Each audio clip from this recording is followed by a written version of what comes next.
የኢትዮጵያ ብሔራዊ ባንክ የ21ኛውንና የመጨረሻውን የውጭ ምንዛሬ ኦክሽን በትላንትናው ዕለት ውጤቱን ይፋ አድርጓል።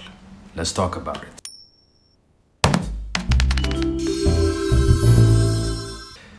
አንዳንዶቻችሁ መቼም የመጣችሁት ከቲክቶክ ነው። በቲክቶክ ቪዲዮ ላይ እንደገለጽኩት ኢትዮጵያ ብሔራዊ ባንክ $70 ሚሊዮን ለጨረታ አቅርቦ ባንኮቹ ግን ወደ $241.52 ሚሊዮን የሚገዛ ብር ይዘው ነበር የመጡት።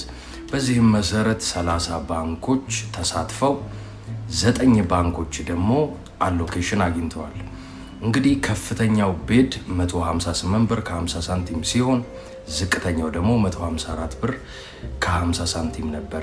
በዚህም መሰረት ያው በዛ ቪዲዮም ተናግሬያለሁ። እንግዲህ ናሽናል ባንክ $70 ሚሊዮን ይዞ ከዛ በኋላ ባንኮች ባስገቡት ቢድ መሰረት እየደለደለ ይሄድና ያቺ $70 ሚሊዮን የምታልቅበት ፖይንት ጋር ሲደርስ at what price የትኛው ቢድ ሰብሚሽን ላይ ነው ያለቀው የሚለው ነው እንግዲህ ማርጂን ሬት ወይም ኮል ከት ኦፍ ሬት የሚለው። በዚህ መሰረት ኮል ከት ኦፍ ሬቱ 157 ብር ከ01 ከ83 ሳንቲም ነበረ። በዚህም መሰረት አጠቃላይ ዌይትድ አቨሬጅ ኤክስቼንጅ ሬቱ ወደ 157 ብር ከ46 ሳንቲም ጨምሯል ማለት ነው። እንግዲህ ከባለፈው ኦክሽን ጋር ስናወዳድረው ይሄ ኦልሞስት የ1% ጭማሪ ነው። for being exact 0.97% ማለት ነው። ይህንን አሁን አኑዋላይዝ ስናደርገው ወይም ደግሞ እስቲ እንደዚህ አይነት ዲፕሪሺዬሽን ትሬንድ ቢከተል አመቱ ሙሉ የዛሬ አመት ስንት ጋር ይደርሳል የሚለውን እንግዲህ የዲፕሪሺዬሽን ሬቱን አትሊስት ካልኩሌት ብናደርገው ወደ 24.46% ዲፕሪሺዬሽን አለ ማለት ነው። ኢትዮጵያ ብሔራዊ ባንክ እንግዲህ በትላንትናው ዕለት እንግዲህ ከኦክሽኑ ጋር ጎን ለጎን ያወጣው አንድ ሪፖርት አለ፣ የፋይናንሻል ስታቢሊቲ ሪፖርት እና በዛ ሪፖርት ላይ ያው ብዙ ነገሮች ተካተዋል። እሱን እንግዲህ በደንብ ረዘም ያለ ቪዲዮ መስራት ፈልጊያለሁ just about that report። ግን እዛ ላይ ከተጠቀሱት ነገሮች መካከል እንግዲህ ሪፖርቱ ማርች 2026 ነው የሚለው፣ ግን ፉሊ ከቨር ያደረገው እስከ ጁን 2025 ድረስ ነው። ኦፍ ኮርስ የሴፕቴምበር የኦክቶበር ዳታዎች ሳይት ተደርገዋል፣ ግን ሜን ከቨሬጁ እስከ ጁን 2025 ነው ማለት ነው። እና በዛ ላይ እንግዲህ እንደተጠቀሰው ከሆነ የኢትዮጵያ ብር እንግዲህ ፍሎት ከተደረገበት ጊዜ ጀምሮ በ151.4% ነው ዲፕሪሺዬት ያደረገው። እንግዲህ ያው መቼ ፍሎት እንደተደረገ እናውቃለን። ያው it was የ2024 እንግዲህ በጀት አመት መጨረሻ ላይ it's only been አመት ከምናምን ማለት ነው። እና በዛ ጊዜ ውስጥ ነው እንግዲህ 151.4% በአንጻሩ 24.46% is kind of okay። ያው ከዚህም በላይ ትንሽ ማረጋጋት ያስፈልጋል። ይህን ያህል በጣም በፍጥነት ዲፕሪሺዬት የሚያደርግ ከሆነ የኑሮ ውድነቱ ላይ የሚኖረው ኢምፓክት ይኖራል። ግን የኑሮ ውድነት ነገር መነሳቱ ካልቀረ አንድ ያው ኦክሽኖቹ የሚያደርጉት ነገር አለ። ናሽናል ባንክ እነዚህ የውጭ ምንዛሬ ኦክሽኖችን ባዘጋጀ ቁጥር በብር ስለሆነ ዶላርን እየሸጠ ያለው ከሲስተም ውስጥ ያው መኒ ሰፕላይን ስኩፕ አፕ እያደረገ ነው፣ እየቀነሰ ነው ያለው። በዚህም መሰረት ወደ 11 ቢሊዮን ብር ይህንን $70 ሚሊዮን ሲሸጥ በዛ ዌይትድ አቨሬጅ ካልኩሌት ስናደርገው ወደ 11 ቢሊዮን ብር የሚሆን ከኢኮኖሚ ውስጥ ወጥቷል ማለት ነው። this is good for inflation።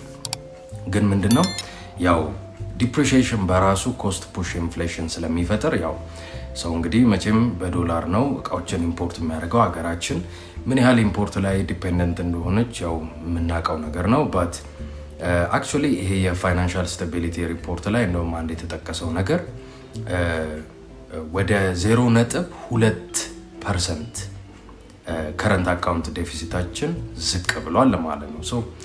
this is actually good። ግን ሆነም ቀረም ያው ኔት ኢምፖርተር እንደመሆናችን መጠን የከረንሲ ዲፕሪሺዬሽን በጣም በሚፈጥን ጊዜ የዋጋ ግሽበትን ሊያስከትል ስለሚችል ይሄም ነገር ያው ጥንቃቄ ይፈልጋል።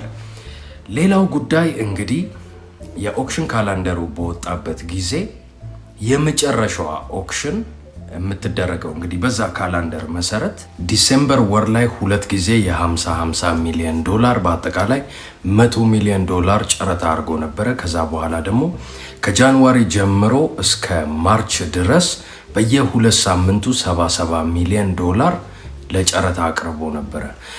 ግን ይሄ ብቻ አልነበረም። 3 ጊዜ ልዩ የውጭ ምንዛሬ ጨረታ አድርጎ ነበረ። በዚህም መሰረት አንድ ጊዜ 150 ሚሊዮን ዶላር፣ ሁለት ጊዜ ደግሞ 500 ሚሊዮን ዶላር በጨረታ አቅርቦ ነበረ። ይህንን ጠቅለላ አድርገን ስንደምረው ወደ 1.67 ቢሊዮን ዶላር ከዲሴምበር ወር ጀምሮ ኢኮኖሚ ውስጥ ተለቋል ማለት ነው።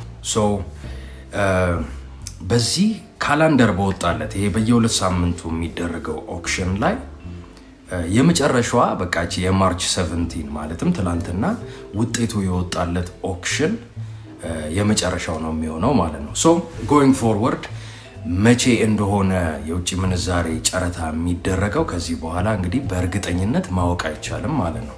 ለዚህም ይመስለኛል እንግዲህ ኦክሽኑ በጣም ኦቨር ሰብስክራይብድ ሆኗል። ቅድም እንደነገርኳችሁ 70 ሚሊዮን ዶላር ቢሆንም ናሽናል ባንክ ለጨረታ ያቀረበው ባንኮቹ ግን ወደ 241.52 ሚሊዮን ዶላር የሚገዛ ብር ወደ 11 ቢሊዮን ብር አክቹሊ ከዛ በላይ ምክንያቱም ያው ከፍተኛው ቢድ 158 ከ50 ስለሆነ ዩሃፍቱ ነው።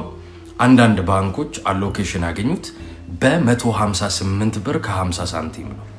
ባንኮቹ በጣም ከፍተኛ የሆነ ብር ነበረ ይዘው የመጡት እና ይሄም የሆነበት ምክንያት እንግዲህ ያው ሎው ቢድ አሳይድ ያው ሎውስ ቢድ 154 ብር ከ50 ሳንቲም ነው። ምን አይነት ባንኮች እንደሆኑ እንደዚህ አይነት ቢድ የሚያስገቡት ያው ዩ ካን ኢማጂን ብዙዎቹ ዶላር ያለ መፈለግ ነገር ይኖራል ማለት ነው። እነሱም ደግሞ እንግዲህ ሰክሰስፉል ካልሆኑ ባንኮች መካከል ገብተዋል ማለት ነው። እኔ አንድ ማለት የምፈልገው ነገር ምንድነው ልክ 30 ባንኮች ተሳትፈው 21 ባንኮች በውጭ ምንዛሬ ጨረታው ላይ ሰክሰስፉል አይደሉም ማለት እነዚህ ባንኮች እንግዲህ አሞንግ አዘር ቲንግስ ያው ብዙ ፋክተሮች ሊኖሩ ይችላሉ፣ ግን አሞንግ አዘር ቲንግስ እንዴት አድርገው የቢድ ፕራይሱን ካልኩሌት ማድረግ እንዳለባቸው እያወቁ አይመስለኝም።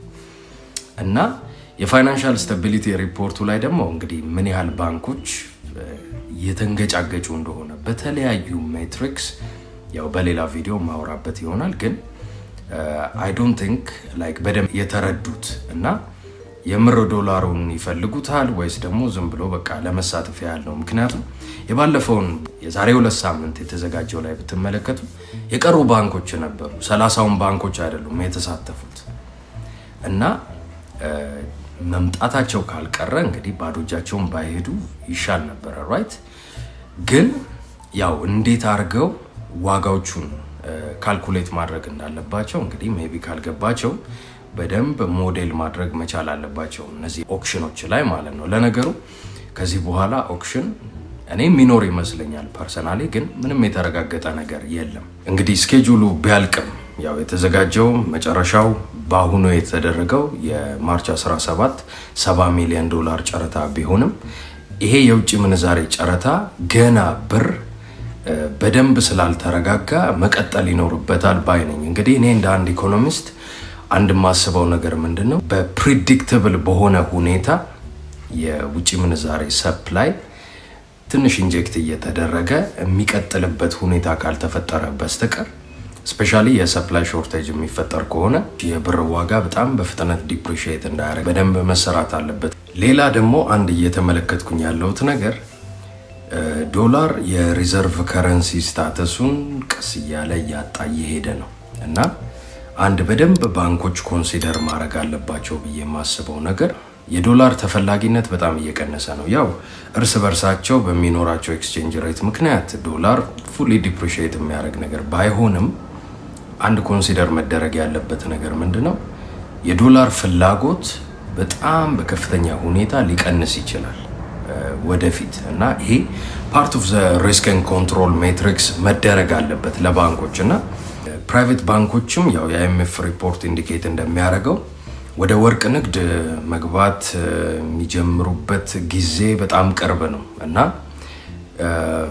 ያው ቲር 1 ካፒታልም ስለሚሆን ጎልድ ወርቅ ላይ ኢንቨስት ቢያረጉ እኔ ጥሩ ሐሳብ ነው ብዬ አስባለሁ።